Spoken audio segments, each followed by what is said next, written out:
Bonjour, nous sommes le samedi 31 août 2019 et aujourd'hui je vais vous parler de l'événement où je me trouvais hier et avant-hier qui s'appelait Mutation ou effondrement et qui était organisé par une organisation qui s'appelle Transmutation où j'avais déjà été invité, je crois que c'était il y a 6 ans, si je me souviens c'était en 2013 et plusieurs des organisateurs m'ont souligné à plusieurs reprises que j'étais la seule personne qu'on avait invitée pour une seconde fois dans cet événement. Euh, c'est quelque chose qui est organisé pour un public select. Ça s'adresse directement aux dirigeants d'entreprises et aux décideurs dans le secteur public également en Belgique francophone.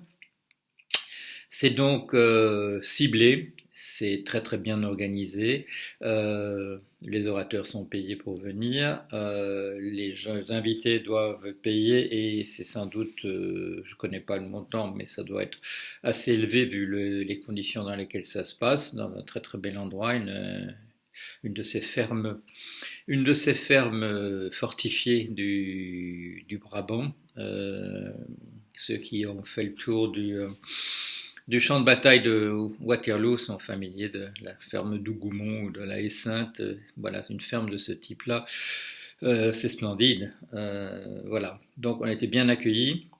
Si j'en parle, c'est pas pour vous raconter tout ça, c'est parce que l'événement avait une véritable unité. Des événements comme ceux-là, je vivais souvent. En général, je me contente de vous dire ce que j'ai raconté ou de montrer la vidéo. Pourquoi? Parce que, en général, c'est un caractère tout à fait hétéroclite. On rassemble des noms et où on met dans une table ronde des gens qui en fait n'ont absolument rien à se dire parce que leur rapport avec le thème qu'on a donné est tout à fait éloigné. Mais ici, pour cette organisation qui s'appelle Transmutation et pour laquelle, quand j'avais parlé la première fois, c'était sur la voilà, leçon qu'on pouvait encore tirer de la crise. Le thème à cette époque-là s'appelait Valeur et volatilité. Et donc, il était tout à fait normal pour une organisation qui s'appelle Transmutation de réfléchir à mutation ou effondrement cette année-ci. Et il y avait 8 orateurs sur 2 jours. Voilà, ça laisse du temps de parler, ça laisse du temps pour réfléchir, ça laisse du temps pour écouter, ça laisse du temps pour qu'on demande aux intervenants de commenter ce qu'ont dit les autres et pour un dialogue avec la salle. Voilà, on fait ça à l'aise, on a pris le temps qu'il fallait et il y a moyen d'avancer.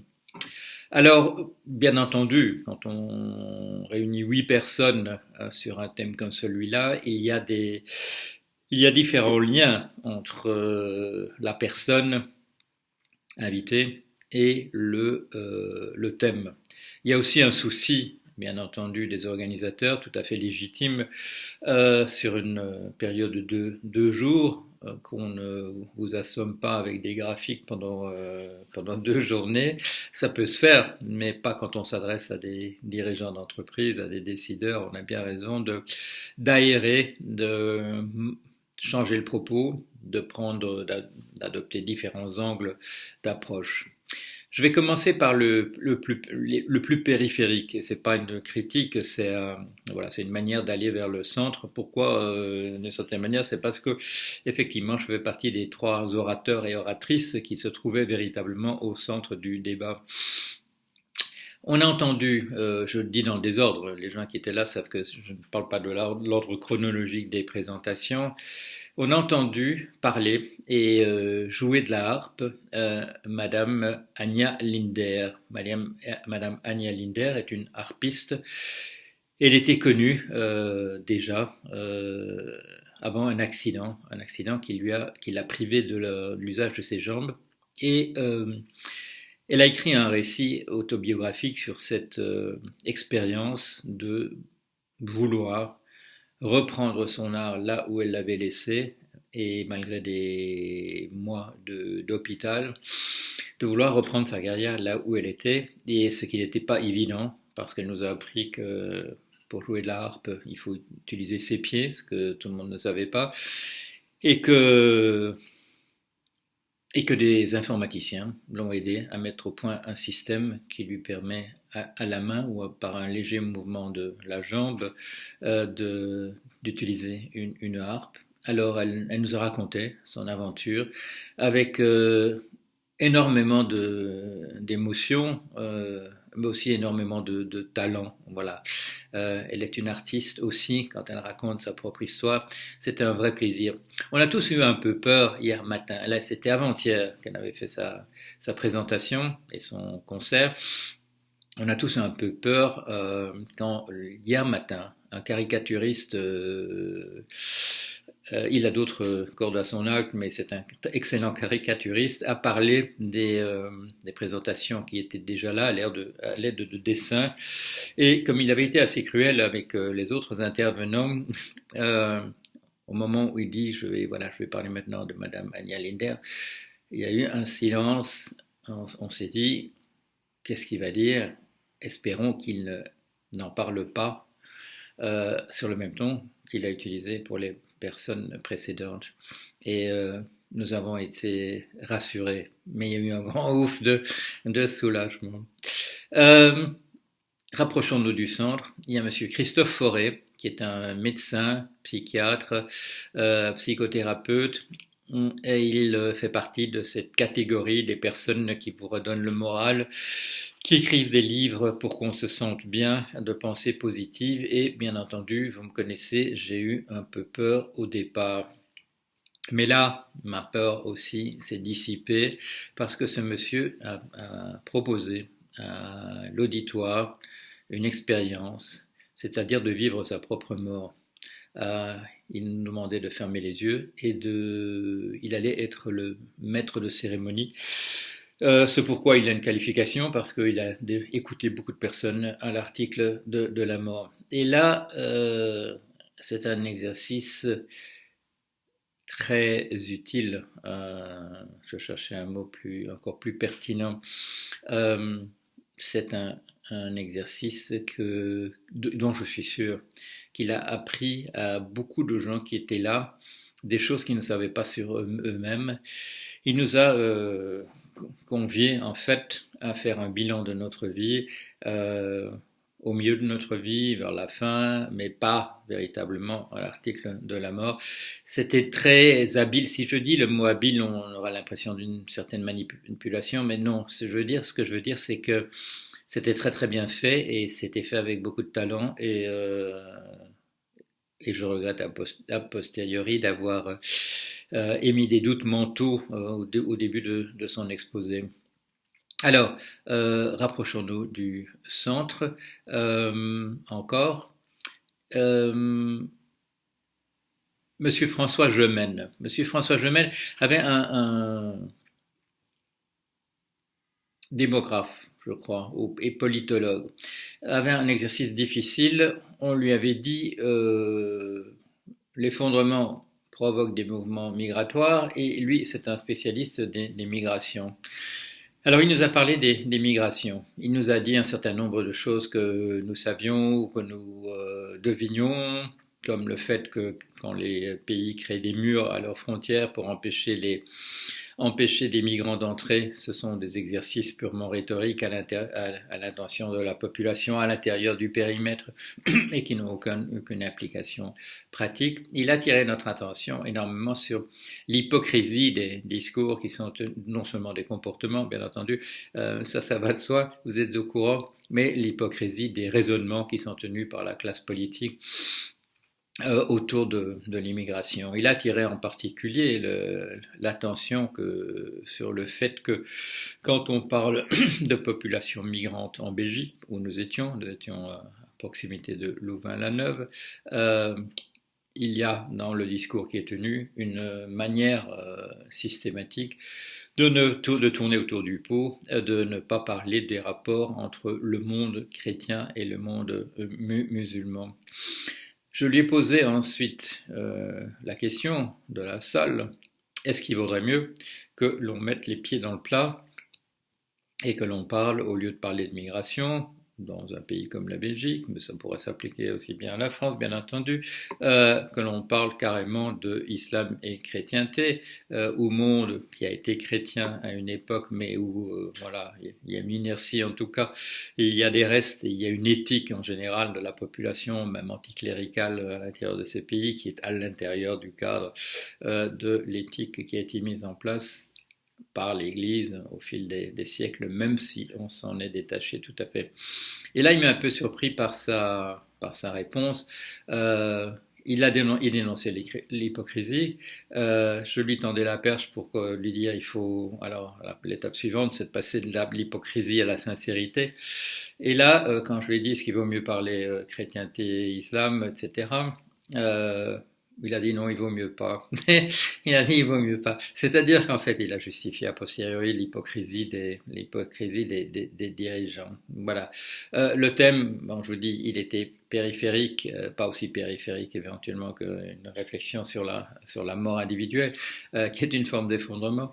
Mais c'était pas au centre. Et là, voilà, il y a eu ce monsieur est manifestement quelqu'un qui connaît très bien son sujet. Il est incollable sur les informations particulières, mais ma question avait fait apparaître en surface que la réponse qui était en filigrane dans ce qu'il disait ne lui convenait pas non plus pour des raisons bien entendu d'ordre purement pragmatique, pratique, de géopolitique, appelez ça comme vous voulez. Maintenant, deux autres intervenants, Madame Elisabeth Laville et Monsieur Alexandre Mars, dans des domaines qui, et là je ne le dis pas méchamment, leur présentation est excellente, le travail qu'ils font est aussi cohérent dans la ligne qu'ils mènent. Deux types d'activités, celle de Madame Laville qui est de travailler depuis des années dans le renouvellement, dans le développement durable, de mettre des choses au point en France, dans l'île de la Réunion, etc., de travailler sur différents types de projets, d'avancer, de faire des avancées. Elle a fait un historique aussi de la manière dont on avançait. Et Monsieur Alexandre Mars qui, lui, fait de la philanthropie. Il organise des choses pour les enfants qui sont en difficulté, pour différents types de choses que vous et moi considérions comme des causes excellentes. Il le fait en s'adressant aux entreprises et en leur demandant de donner les centimes, d'arrondir et que la différence soit donnée pour soutenir ces projets. Alors, bon, deux personnes qui font leur métier très correctement et des métiers dont il vaut beaucoup mieux qu'ils existent plutôt qu'ils n'existent pas. Manque de peau, si l'on veut, c'est qu'aussitôt leurs deux exposés terminés, on se soit tourné vers moi, l'organisateur, M. Van Wassenau, et me demandait qu'est-ce que j'en pensais. Alors là, mais puisqu'il avait été question de sincérité un peu avant, j'ai dit très sincèrement ce que j'en pensais. Que quand M. Mars nous expliquait qu'il récoltait des pipes, c'est-à-dire des fractions de centimes, à partir d'un projet d'un monsieur qui travaillait sur le forex, donc ce qu'on appelait les cambistes autrefois, les personnes qui exercent une activité autour des marchés de change, dès que M. Mars avait expliqué que la personne qui fait ça n'osait pas dire à son petit garçon ce qu'il faisait exactement dans la vie, j'ai attiré l'attention sur le fait que c'était une activité de parasitisme et de prédation qui coûte cher à la communauté et qui permet seulement à des banques de gagner de l'argent par cette activité de parasitisme et de prédation, simplement parce qu'elle n'est pas interdite. Donc j'ai posé la question de l'éthique. Comment est-ce que l'éthique se situe par rapport à ces projets? Quant à l'activité de Madame Laville, là j'ai dit ce que vous savez que je dis toujours, quid de la chronologie?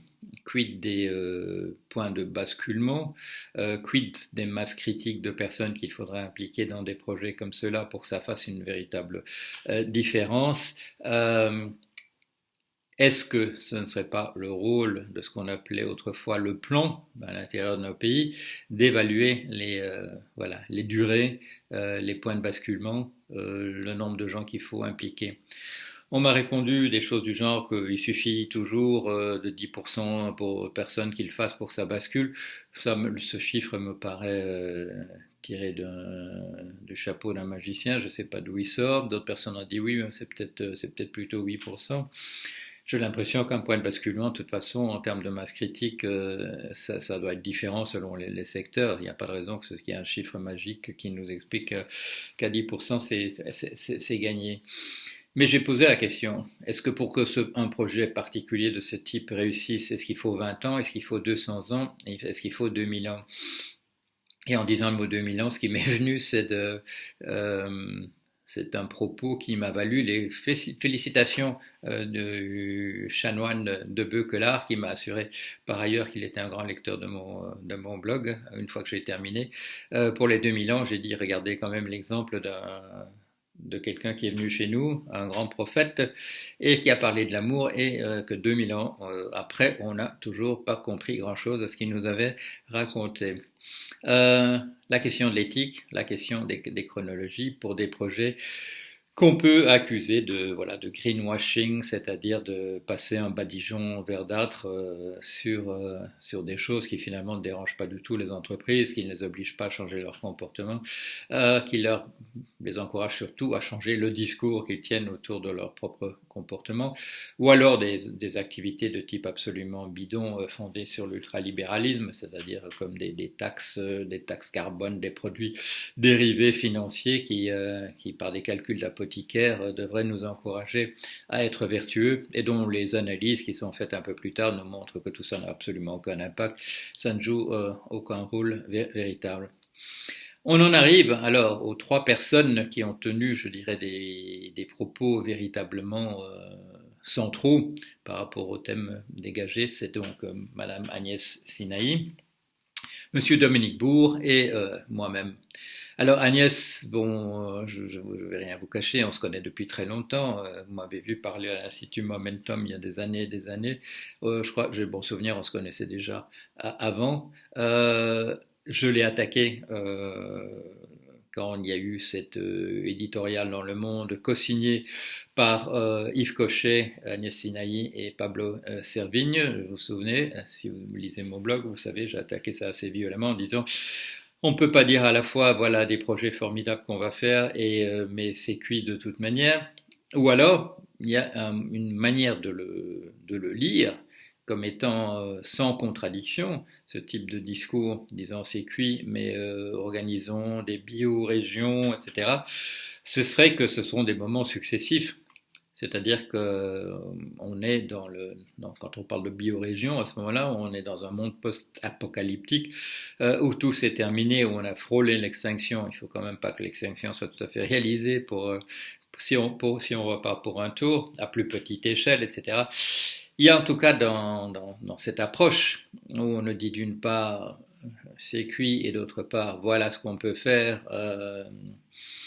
Il y a une partie non dite. Il y a une partie non dite. La partie non dite, ça peut être que on compte sur une sorte d'exterminisme dont on ne veut pas dire le nom, un eugénisme dynamique qui se débarrasse d'une grande partie de la population, ce qui permet aux autres de continuer à vivre sur des propriétés à 7 hectares, alors que la moyenne, on l'avait souligné à l'époque, c'est quelqu'un qui a donné le chiffre. Si on divise la surface de terre arable de la Terre en ce moment par le nombre d'habitants, on a 1,5 hectare et donc proposer qu'on se retire tous chacun sur une propriété de 7 hectares, ça n'a pas beaucoup de sens, sauf si implicitement on laisse entendre qu'on se serait débarrassé de beaucoup de gens qui ne seraient pas dignes de participer au projet des éco-régions par la suite. Alors voilà, donc ça c'est l'intervention d'Agnès. On a eu l'occasion, bien entendu, on a fait le trajet ensemble en voiture, on a eu l'occasion de bien bavarder. et le dialogue va se poursuivre. On n'est pas dans des clans opposés, mais la manière de présenter les choses est distincte, et je regrette pas du tout de m'en être attaqué assez violemment à cet éditorial, en soulignant les contradictions internes aussi à l'intérieur du document. Et là, j'ai eu la confirmation, bon, ça n'engage pas la confidentialité, que effectivement c'est un texte qui a été écrit, pas d'une traite, voilà, et que du coup, c'est qui permet que les coutures puissent apparaître en surface à un lecteur un peu critique de mon genre. Dominique Bourg, dont j'ai appris à cette occasion-là que c'était la théologie qui était le premier domaine dans lequel il travaillait, nous a présenté sans doute le portrait le plus sombre. Quand j'ai résumé son exposé, j'ai dit ce n'est pas une crise, ce n'est pas un effondrement, c'est une extinction. Son exposé donne très peu d'espoir de possibilité de machine arrière. Les chiffres qu'il donne sont des chiffres exacts, présentés comme ils sont en parallèle. Je ne dis pas qu'il y a manipulation en le faisant, non, voilà, ce sont des chiffres. Si on ne peut pas vivre avec, on a un problème. Le problème, c'est nous, c'est pas les chiffres qu'il donne, ni la manière dont il les présente. Mais ça donne très peu d'espoir. En particulier parce qu'il a une position technophobe, comme on dit. Il dit la technique, c'est ça qui nous a menés là, donc on ne peut pas espérer qu'elle puisse nous aider. Et là, vous le savez, là, moi, non, on peut pas dire ça. Pour moi, on peut pas dire ça. La bombe atomique, ça tue beaucoup de gens. Le robot qui, dans les laboratoires, dans les cliniques, répare les yeux des gens, non, c'est pas la même chose. C'est notre génie humain, et là-dessus, j'ai insisté, qui nous a permis d'aller au-delà de ce que nous sommes, parce que nous sommes des animaux opportunistes comme les biologistes, c'est-à-dire que nous avons des stratégies alternatives. Quand devant l'obstacle, nous inventons autre chose et nous dépassons l'obstacle. Et là, nous avons, quand il faisait trop froid, on a inventé des vêtements. Quand il faisait encore trop froid avec des vêtements, on a inventé le chauffage. Et c'est notre manière devant la difficulté de la résoudre. Et là, nous avons, à mon sens, une boîte à outils extraordinaire. Mais je termine avec Dominique Bourg. Qu'est-ce qu'il nous propose alors là comme solution? Un changement de spiritualité. Alors, c'est-à-dire que dans sa manière d'aborder les choses, il a commencé par Dieu et il revient à Dieu. Là aussi, dans mon exposé, ça, je n'avais pas l'intention de répondre à Dominique Bourg, d'autant que je ne l'avais pas encore entendu. Je ne crois pas que ce soit la solution. Là, j'en ai parlé dans un texte que vous avez dû voir, ça a été publié dans Trends Tendance l'autre jour. Il est trop tard, on n'a plus le temps pour changer les mentalités, pour demander aux gens de devenir autre chose que ce qu'ils sont. Il faut faire maintenant avec ce qu'on a, et c'est pour ça, dans mon exposé à moi, j'ai dit il faut mobiliser tous les moyens. Il ne faut pas dire oui, ça c'est de la technique, donc on peut sûrement pas l'utiliser. Non, on peut pas faire autrement. Il faut même mobiliser les ressources de l'intelligence artificielle pour essayer de résoudre des problèmes qui nous apparaissent maintenant trop compliqués pour les résoudre. Il faut utiliser toutes les techniques, pas comme des docteurs Folamour, mais comme on le fait maintenant, en réfléchissant bien ce qu'on peut faire, en réfléchissant qu'en général il y a des conséquences inattendues à ce qu'on fait, et donc utiliser les simulations informatiques au maximum qu'on peut pour voir toutes les conséquences éventuelles auxquelles nous, êtres humains, on n'aurait pas pensé. Il faut mobiliser tout ça. Il faut se mobiliser aussi absolument à tous les niveaux de la société. Et là, comme vous l'avez vu, je résume le problème qui est devant nous de la manière suivante. De quoi il s'agit maintenant? Il s'agit maintenant de survivre. Et là, une partie du problème est résolue dans la mesure où, quelle que soit la culture des gens, quelle que soit la religion qu'ils ont, ou l'absence de religion, ou la religion zombie dans laquelle ils se trouvent, etc., ou leur préférence sexuelle, ou je ne sais quoi, tout le monde est d'accord sur un truc. je sais comment survivre d'un jour à l'autre. Je sais comment il faut faire, voilà. Et je sais comment faire survivre ma famille autour de moi. Et j'ai des conseils à donner à mes amis. La survie individuelle, c'est pas un problème. On va pas devoir convaincre les gens de survivre individuellement. Cet aspect-là du problème, il est résolu depuis très longtemps. Si il y a il y a quelques poètes parmi nous. Il y a quelques sportifs un peu fous pour qui le fait de vivre ou de mourir n'a pas d'importance. C'est très beau, voilà, ça entre aussi dans certaines valeurs de notre culture. Mais la plupart des gens ont le souci légitime de vivre encore demain matin. Et donc, cette partie-là du problème est réglée. Et qu'est-ce qu'il faut faire? Il faut simplement, ça ne veut pas dire que ce sera facile à faire, mais il faut faire un basculement, convaincre les gens que la solution du survivalisme, ça ne marchera pas. Ça marchera peut-être pas, je dis, moi je le calcule à un demi-siècle peut-être. Les gens qui s'isoleraient entièrement sur des îles en Polynésie, il est possible qu'ils arrivent à tenir 50 ans de plus que ceux qui ont été disparus parce qu'ils étaient encore dans des continents entièrement déchirés par des guerres civiles, par des guerres thermonucléaires, de gens qui commencent à se fâcher parce que ils sont pas, ils reprochent aux voisins les problèmes qui sont des problèmes tout à fait généraux. Il faut essayer de trouver le moyen de donner la survie de l'espèce en tant que telle comme idéal à l'ensemble de la population humaine. Et quand je dis population humaine, bien entendu, je pense aussi à tous les animaux que nous entraînons dans notre chute. La biodiversité qui disparaît, c'est pas juste une question de nombre, voilà, pour dire que c'est beau qu'il y ait beaucoup d'animaux autour de nous. Non, on a besoin de la vie autour de nous. On pourra pas vivre juste les êtres humains sans les vaches, les cochons, même si on les utilise plus comme on les utilise maintenant. Tous les autres animaux qui sont là dans la nature et qui ont tous un rôle à jouer à leur manière, la manière dont on a voulu nous se débarrasser des insectes. Ça nous emmerdait les insectes et comme on disait dans un article que je lisais pour les petits enfants, ils sont pas jolis, alors ça nous dérange moins qu'ils disparaissent. Les insectes sont aussi indispensables que le reste. Il faut les faire revenir. J'ai vu un criquet, c'était quoi, il y a 2-3 jours dans mon jardin, j'étais ravi, j'étais aux anges, voilà. Euh, Il faut qu'on fasse ça tous ensemble. Les plantes, les êtres humains, il faut que la Terre continue d'être un organisme vivant. On n'a pas la preuve que ça existe ailleurs. Allons-y, travaillons là-dessus. Alors, comment est-ce que les différents exposés ont été accueillis? J'ai déjà fait un peu allusion. Comment est-ce que le mien a été accueilli?